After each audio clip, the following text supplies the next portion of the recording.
Okay, I'm going to review the 3 ways that you can solve a system. So the first one is by graphing.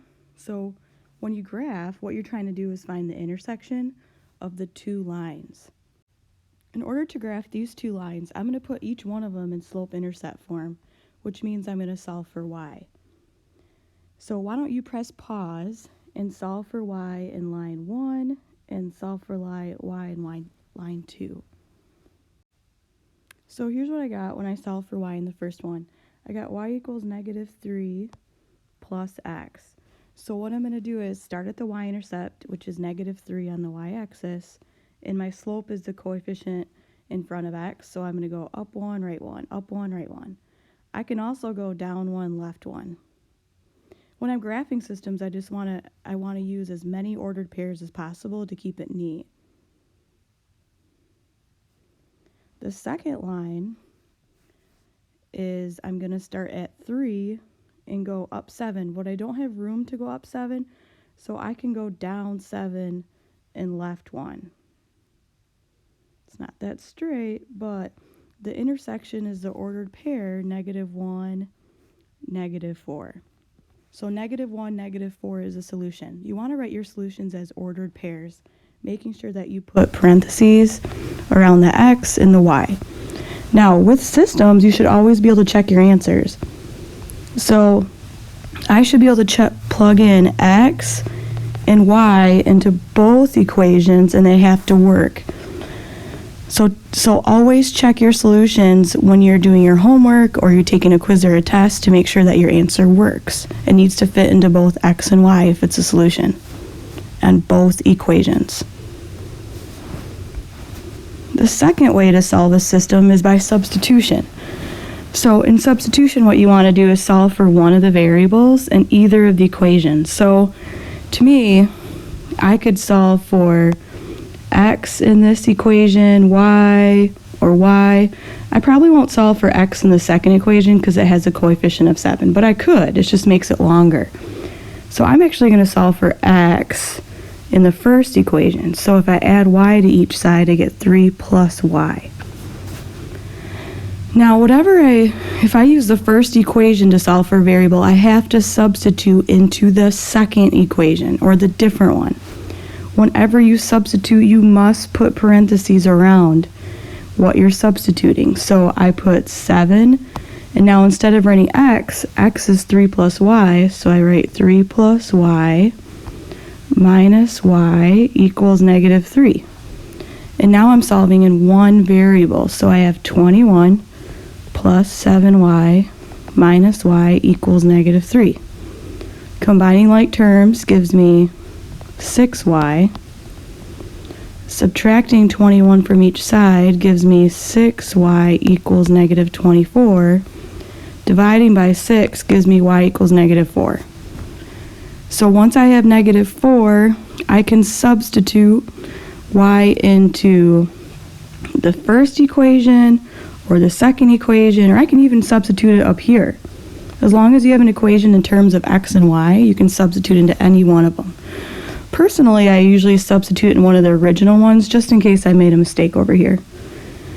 So now I'm going to write y, or x, minus y, so remember y was -4, equals 3. I'm substituting into the first equation. So x plus 4 equals 3, so x has to equal -1. So my ordered pair answer is -1, -4. And again, you should check your answer. You should plug x as -1 and y as -4 into the first equation and the second equation and make sure the left-hand side equals the right. The last method that we're learning of solving a system is by elimination. So elimination is when you add the 2 equations, you want one of the variables to eliminate. So if I add these 2 right now, I'm going to get 8x, so the x's won't eliminate. If I add these 2 right now, I'll get -2y, so the y's won't eliminate. So what I have to do is I have to manipulate either one of the equations or both. In this instance, I'm going to eliminate the x. So even though y would probably be easier, I'm going to do the x's. So I'm going to multiply the top equation by -7, because then when I add up -7x and 7x, they're going to eliminate. So I'm going to copy multiplying the top equation. So -7x plus 7y equals -21, which gives me these two equations. Now if I add these two up, the x's will cancel out and I'll get 6y equals -24. So a common mistake is that people forget that they have to multiply by these constants too. So now I get y equals -4, and I'm back to doing substitution. So I can substitute y equals -4 into the top equation or the bottom one. Again, I'm going to do the top one. So you should see a pattern that I'm doing the same problem every time and showing that you can solve it many different ways. So then I get x equals -1. So my ordered pair solution is -1, -4. So those are the three methods of solving an equation, a system of equation. And a system is two or more equations. Now I just want to review setting up some word problems, some hints. So when I'm looking at these word problems, before I read the whole problem, I usually try to find what the question is. So that helps me figure out what my variables are. So I go to the very last line. How many hot dogs were sold and how many sodas were sold? So I'm going to let x equal hot dogs and s and y. I don't like to use s because it looks too much like a 5. So y equals sodas. So if I have two variables that I'm trying to find, I need to have two equations.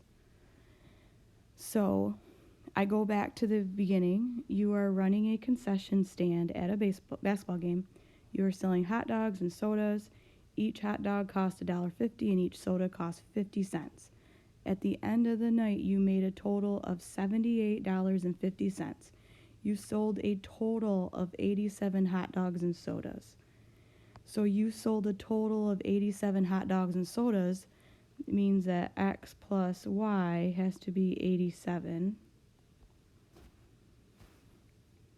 And then I have a money situation here. Hot dogs $1.50 each, sodas 50 cents each, totaling $78.50.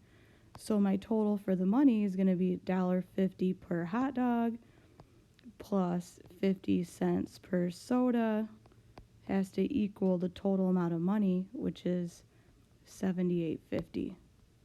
So I'm not going to go through and solve these.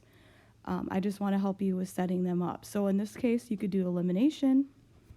So you could multiply the top by -1.5 or -0.5, or you could use substitution and solve for x or y in the green equation. So second one, again, my technique is I'm going to go right to the end asking what they want. So how much do soft tacos cost? So I'll let x be the cost of the soft taco. And then how much do burritos cost? And I'll let y be the cost of the burrito. So everything's in terms of cost.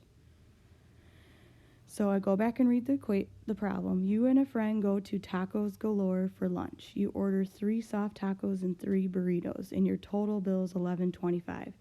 Your friend's bill is $10 for 4 tough tacos and 2 burritos.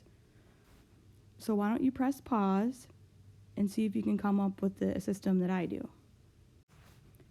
Okay, you should have got these two equations. So one of them represents your order, and the second one is your friend's order.